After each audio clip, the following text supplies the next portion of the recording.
Well, okay, let's get women into the mix. Tomorrow is the International Women's Day. So, will we be able to get women to provide solutions to Nigeria's unemployment?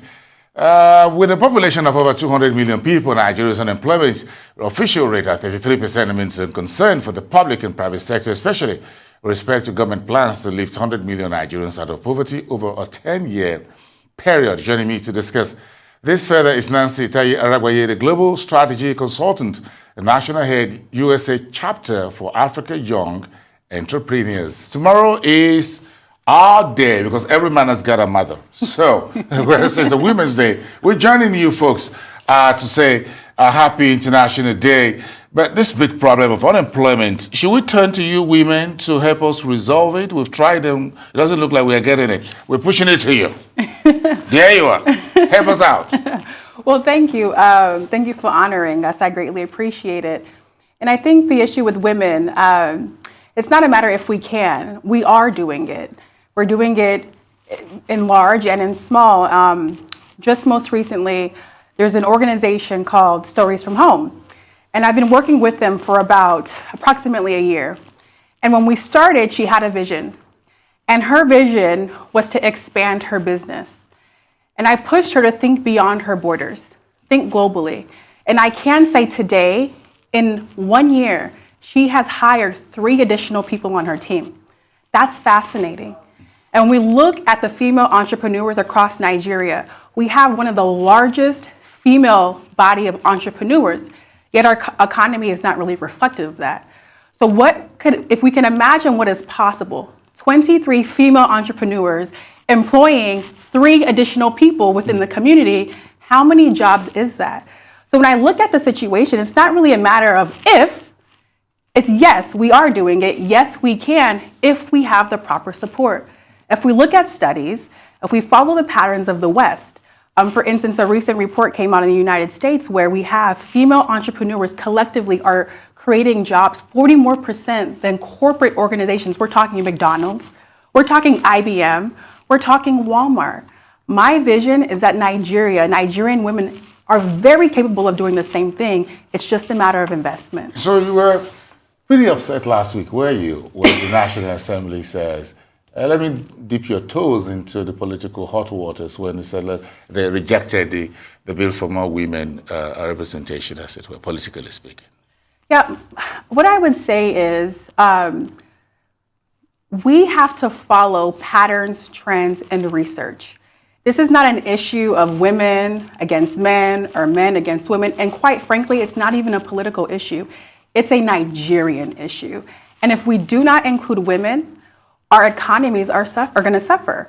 Our families will suffer. And so what we should do, what I would recommend is that we just look at it from a holistic standpoint and understand that if we follow the patterns that already exist, if we follow research that's already there, it only makes sense to include women in these issues and to support them from a business perspective. But when you look at the relationship between public and private sector when it comes to reducing unemployment, what new thinking or approach models do you think we can bring to bear in our environment that is male-dominated, male-thinking-oriented and all that?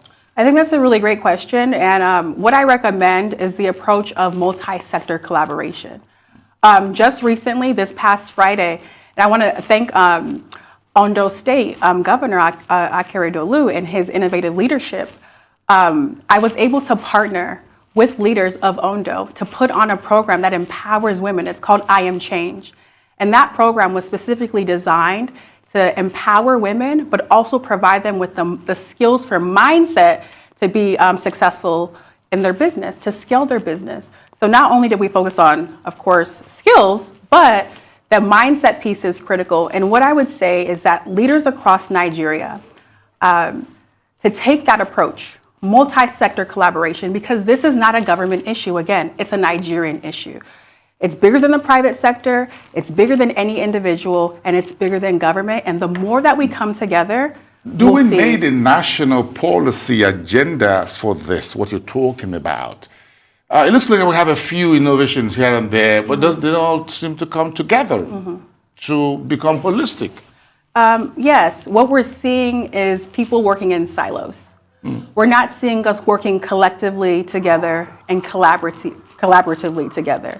And if we can get programs, if we can get policies and agendas that aim at the development of the woman, not a one-off training, not a small grant, but a program that develops women over time, I think we'll see results. Perhaps starting with girls' education, all inclusive. Absolutely. I'm beginning to think like a woman.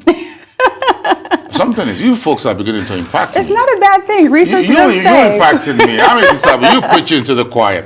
So do you think Nigeria will have sufficient focus on youth employment and entrepreneurship in an election year? You can see all the getting much of the international television attention because politics is here. Yeah, politics is here, and I don't think it's a matter of if. I don't think we have a choice, right? I think when you talk about a nation whose majority of population is the youth, we need to cultivate our youth. We need the best, the brightest from Nigeria and the diaspora to focus on Nigerian issues. It's the only way that we're going to be able to be the position that we're supposed to be, the most influential African country in the nation. It's time that our economy reflects it. Yeah, they say women is the new investment asset in town. I should be investing. Absolutely. Women, invest in women, you win. You win. Great, I love that. I love that. Thank you so much for, you were recently appointed as the head of the USA chapter for the Africa Youth Entrepreneurs Network. What's in store under your umbrella for African youth, especially girls, women?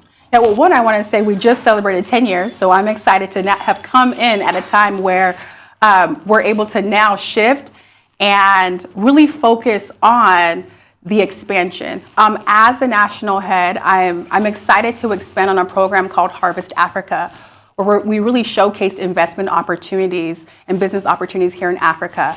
Collaboration is really needed amongst Africans here on our continent, but also in the diaspora. And so as the national head, my hope and my agenda is to further enhance that. If you guys are popping champagne tomorrow, March the 8th, I don't mind sitting at the back and having a share. I have some for you. Finally, thank you so much. Esther, Thank you. Nancy Taiye Aragbaye, a global strategy consultant. Thank you so much, Thank and you we wish so you all much the for best having me. Thank you. tomorrow.